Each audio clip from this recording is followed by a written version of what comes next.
Thank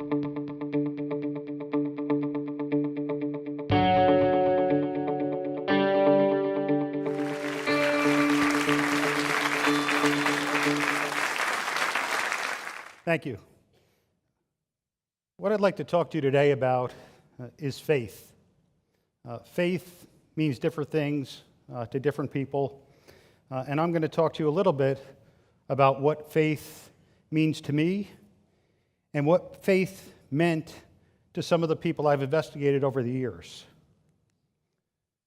When I retired from government service in 2010, after 31 years as a federal law enforcement officer and counterintelligence agent, I went to work for an international security studies group, and I spent 2 years traveling around the world talking to violent extremists, talking to combatants in Northern Ireland, to IRA, terrorists, to loyalists, went into Bradford and Leeds, England, where the 7/7 bombers came out of, talked to Al-Qaeda terrorists, went to France, into the communities that you're seeing on the television, and talk about what was percolating in those communities.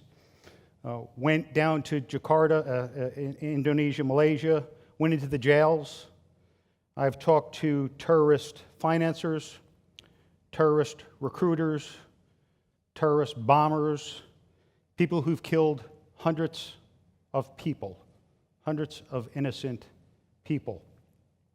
And I've learned quite a bit. I've learned quite a bit doing those studies. I learned that, contrary to what we usually hear, it is not about religion at all. And it really isn't even about ideology. It is about identity.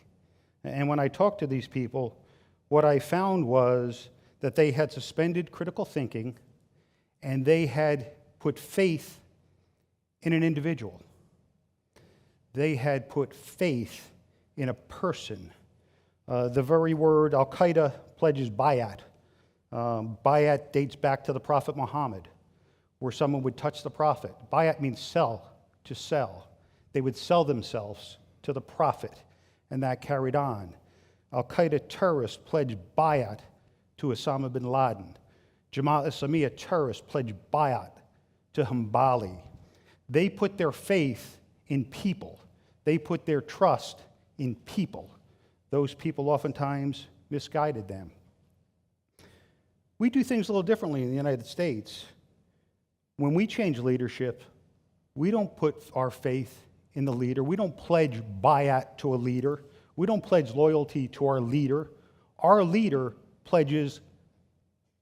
takes an oath to our Constitution, to the Constitution of the United States, what it stands for, what it embodies, the values that were put into that by our founding fathers, signed on September 17th, 1787, in Independence Hall, Philadelphia, Pennsylvania. In 1979, when they entered the U.S. Marshal Service, I raised my right hand and I took an oath to protect and defend the Constitution of the United States, not to an individual, to what that document embodied. In 1981, when I became a special agent with the Naval Criminal Investigative Service, I raised my right hand and I took an oath to protect and defend the Constitution of the United States from all enemies, foreign and domestic, not to a person, to the Constitution. In 2008, when I became a senior executive in the Department of Homeland Security, I once again raised my right hand and I took an oath to protect and defend the Constitution of the United States, as many of you have done over the years.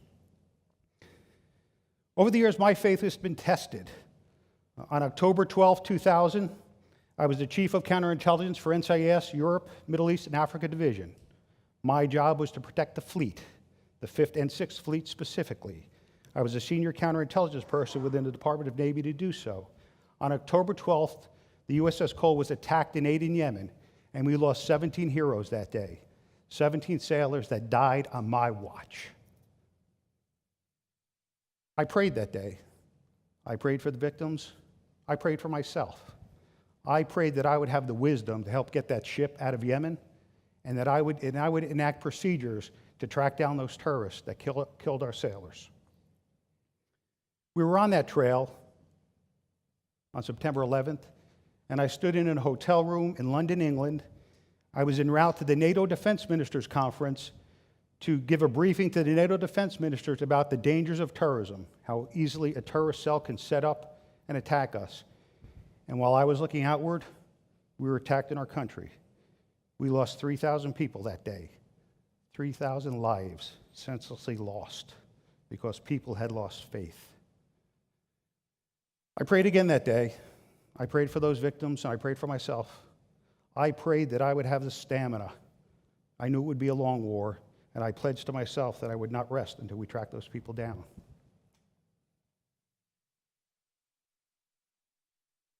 Then came an opportunity for me.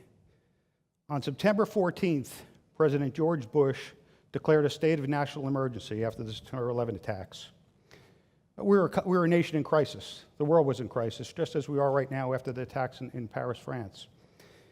And the president said something very unique. He actually said that the threat from al-Qaeda terrorists risked the continuity of operation of the United States government. Now, to those of us in government service, we know that that's the line of succession that keeps our government running. The president on September 14th basically said that the threat from al-Qaeda was so grave to our nation that our country could fold. And he enacted some very unique laws and regulations. On 17th of September 2001, the president issued a classified finding that gave the Central Intelligence Agency the authority to create the RDI program, Rendition, Detention, and Interrogation Program. The president lost faith. The president lost faith in our ability to practice the rule of law and to track down and try terrorists under due process of law. He lost faith. He gave the Central Intelligence Agency a mission that they were ill-prepared for. It was not their core competency. They didn't know what to do. They did not have the expertise to do so. On November 13th, he issued another order, an order that affected me pretty greatly. The president actually said he lost faith in our court system. He said that the United States court system is not capable of trying terrorists. And he gave that mission to the Secretary of Defense. And he told the Secretary of Defense that he was to detain and try before a military commission anyone who is or was a member of al-Qaeda, anyone who aided, abetted, or knowingly harbored the al-Qaeda terrorist network. I'm very familiar with that military order because that order went to me to execute. And so for 2.5 years, I was the government's principal investigator for al-Qaeda to bring terrorists to justice before a military commission. I thought it was an opportunity. I thought it was an incredible opportunity to show the world that we were a fair and just nation, that we would bring terrorists to justice under the rule of law with due process in fair and just trials as the president had directed in his order. Unfortunately, that became an opportunity lost. October of 2002, the CIA was already engaged in EITs. Some people call them enhanced interrogation techniques. There was nothing enhanced about them. They were excuses to inflict torture. They were claimed to be re-engineering SEER tactics. They didn't re-engineer anything. They just adopted the same tactics that the communists used against our soldiers, our sailors, our airmen, and our Marines. They adopted those tactics. In October 2002, I saw those tactics gravitating to the Department of Defense. And now the Department of Defense was considering torturing detainees in our custody. And we did so. And at that time, I drew a line in the sand, a thin blue line, and I said, we do not torture. We will not torture. Torture is illegal. Torture is immoral. Torture is ineffective, and torture is inconsistent with American values.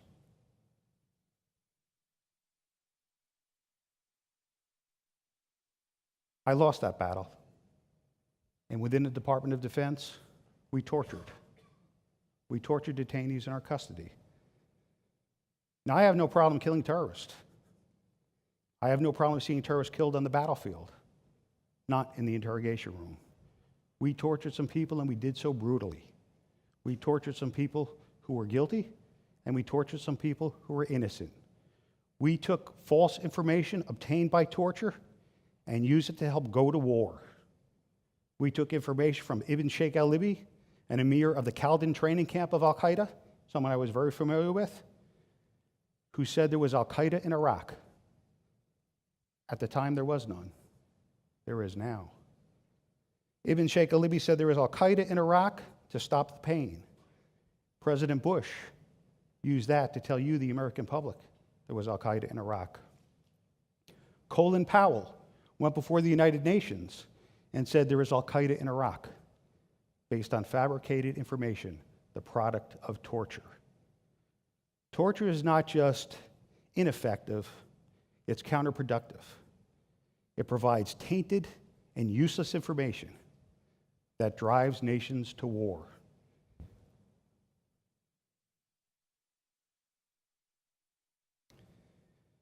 I spoke out then, and I speak out now. I speak out frequently, and I speak out often on this, because we are a rule of law nation. And you are there to defend that thin blue line, just as I am. Those of you who have taken the oath to protect and defend the Constitution, I don't know if you're under that oath now, but no one's ever absolved me from that. So I go through my life, I go through my days thinking it is still my job to protect and defend that Constitution of the United States from all enemies, foreign and domestic. And at the time when I saw the torture gravitating to the Department of Defense and to Guantanamo Bay, and then it went on from there to Abu Ghraib. And so torture has made us less safe. The number one recruiting tool for al-Qaeda for years has been the way that we treated them at Guantanamo Bay and Abu Ghraib. It has brought foreign fighters to the battle. It has brought terrorists to recruiters. It has enabled terrorist financing, and it has put our soldiers at risk. It has put our country at risk because we lost faith. We lost faith in who we are as a country. We lost faith in the ideals that our founding fathers put together. I mentioned on 17 September 2001 was the day that the president lost faith in that rule of law and gave that mission to the Central Intelligence Agency. That was 214 years to the day that our Constitution was signed by 39 of our founding fathers, including George Washington, in Independence Hall in Philadelphia, Pennsylvania. So when the CIA said that torture works ineffective, I said it does not. It was not. At the time in 2002, I said this is the stuff congressional hearings are made of.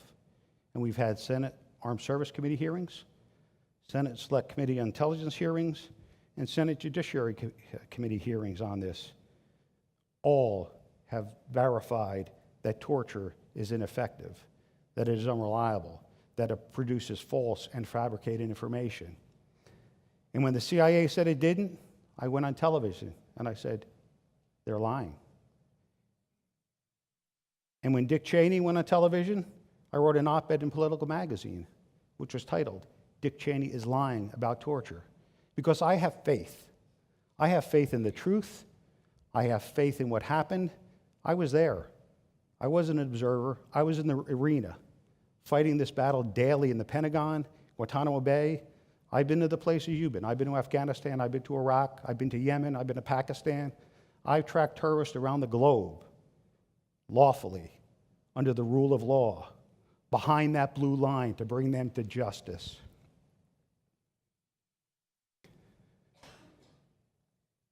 And when they told me Donald Rumsfeld had approved EITs, I said, we don't pledge allegiance to Donald Rumsfeld. We pledge allegiance to the Constitution of the United States. The Secretary of Defense doesn't have the authority to change the law. And when they said, it's classified, no one will know. Not that that mattered, but I said, there are no secrets, only delayed disclosures.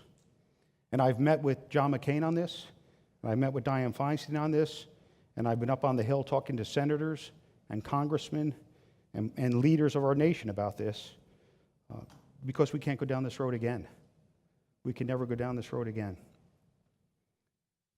And so, just as I did back in 1979 with the U.S. Marshal Service, and as I did in 1981 with NCIS, and as I did in 2008 when I went to the Department of Homeland Security, before each of you today, I again take that oath, and I tell you, I, Mark Fallon, do solemnly swear to protect and defend the Constitution of the United States from all enemies, foreign and domestic. And I take this oath freely, without any mental reservation or purpose of evasion. So help me God. So help me God. So help me God. So help me God. Thank you, ladies and gentlemen.